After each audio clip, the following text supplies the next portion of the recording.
नागरिकता, जो हमारे संविधान में नागरिकता दी गई है, ये आर्टिकल 5 से लेकर कहाँ तक दी गई है? 11 के बीच में दी गई है।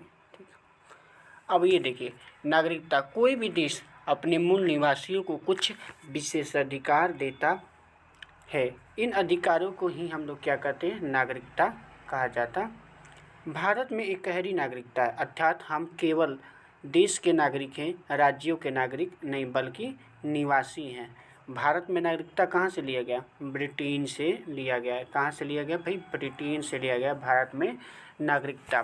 भारत की नागरिक 1950 के अधिनियम पर आधारित है। नागरिकता में पहली बार संशोधन 1986 में किया गया। क्वेश्चन ये उठेगा भाई कि 1950 के अधिनियम पर आधारित है भारत की नागरिकता। वो भारत की नागरिकता में पहली बार जो संशोधन किया गया था 1986 में किया गया। भारत के नागरिक होने के कारण ही हमें पैन कार्ड, आधार कार्ड दिया जाता है और गैर नागरिकों को ये सुविधाएं नहीं दी जाती है। गैर नागरिकों को क्या ये सुविधा दी जाती है? नहीं दी जाती है। गैर नागरिकों को ये सुविधा नहीं दी जाती है। ठीक है, नागरिकता की चर्चा भाग 2 में की गई थी, अनुच्छेद 5 से 11 में अभी बताया दोस्तों। अनुच्छेद 5 में ये कहा गया, संविधान के प्रारंभ में दी गई नागरिकता, अर्थात जब संविधान बना तो उन सभी लोगों को नागरिकता दी गई जो उस समय भारत के अंदर थे। क्या थे? भारत के अंदर। अनुच्छेद 6 में क्या कहा गया कि पाकिस्तान से भारत आए लोगों का नागरिकता दी जाएगी, किंतु यही वो संविधान बनने के बाद भारत आए। यदि वो संविधान बनने के बाद आएंगे तो उन्हें नागरिकता क्या दिया जाएगा? नहीं दिया जाएगा। ठीक, अब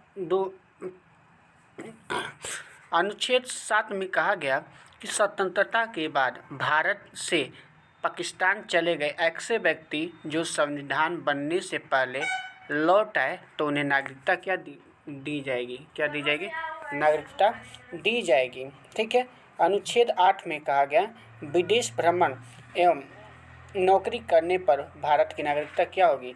समाप्त हो जाएगी। अनुच्छेद 8 में कहा गया कि भाई कोई भी है अगर विदेश में नौकरी करता है तो उसकी इस नागरिकता क्या कर ली जाएगी? समाप्त कर दी जाएगी। विदेशी नागरिकता लेने पर भारत की नागरिकता क्या होती है? स्वतः अपने आप समाप्त हो जाती है। ये आर्टिकल 9 के तहत कहा गया। आर्टिकल 10 में क्या कहा गया दोस्तों?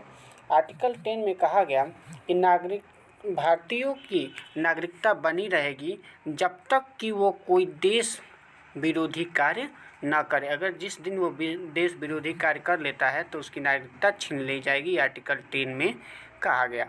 अनुच्छेद 11 में क्या कहा गया? अनुच्छेद 11 में कहा गया, नागरिकता संबंधी कानून कौन बनाएगा?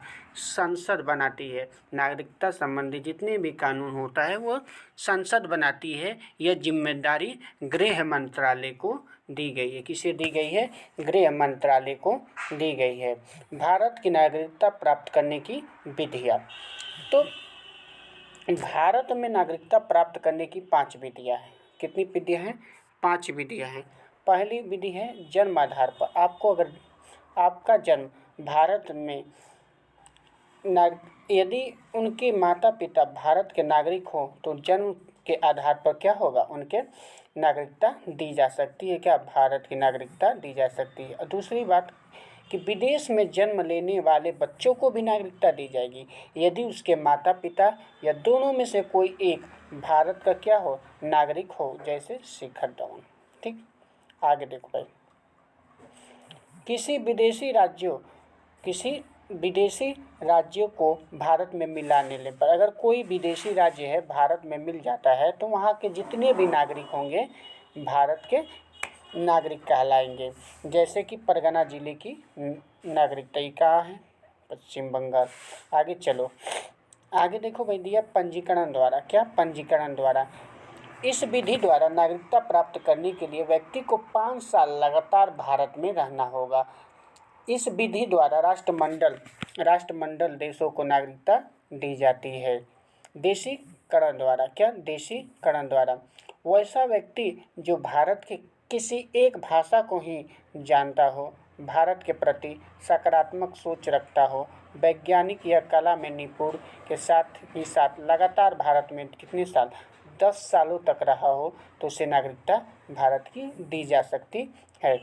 दूसरा होती है ओवर इस द्वारा इसे 1905 में 1905 में लक्ष्मीमल सिंधिवी समिति द्वारा जोड़ा गया। ये बड़े बड़े उद्योगपतियों को दिया जाता है जो विदेशी नागरिकता ग्रहण कर लिए हैं। इस नागरिकता को प्राप्त करने वाला व्यक्ति बिना वीज़ा के भारत आ सकता है, बिना वीज़ा के वो भारत आ सकता है। देश विरोधी काम करने या पागल हो जाने या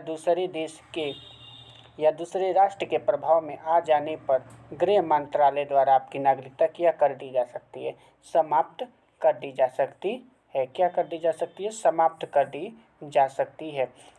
अब बात आई वीज़ा क्या कहलाता है। ठीक, किसी दूसरे देश में जाने के लिए वहाँ की सरकार की अनुमति लेना क्या कहलाता है? वीज़ा कहलाता है। अगर आप किसी दूसरे देश में जा रहे हो तो वहाँ की सरकार अगर आपको अनुमति देती है तो उसको वीज़ा कहते हैं, वो वीज़ा बनवाती है और बिना वीज़ा के आप किसी दूसरे देश में क्या प्रवेश नहीं कर सकते। पासपोर्ट क्या होता है? अपने देश को छोड़कर दूसरे देश में जाने के लिए खुद अपने देश से अनुमति लेनी पड़ती है, जिसे हम लोग क्या कहते हैं? पासपोर्ट। वीज़ा क्या कहते हैं? जिस देश में हम जा रहे हैं वहाँ की सरकार हमें अनुमति दे तो उसे वीज़ा कहते हैं।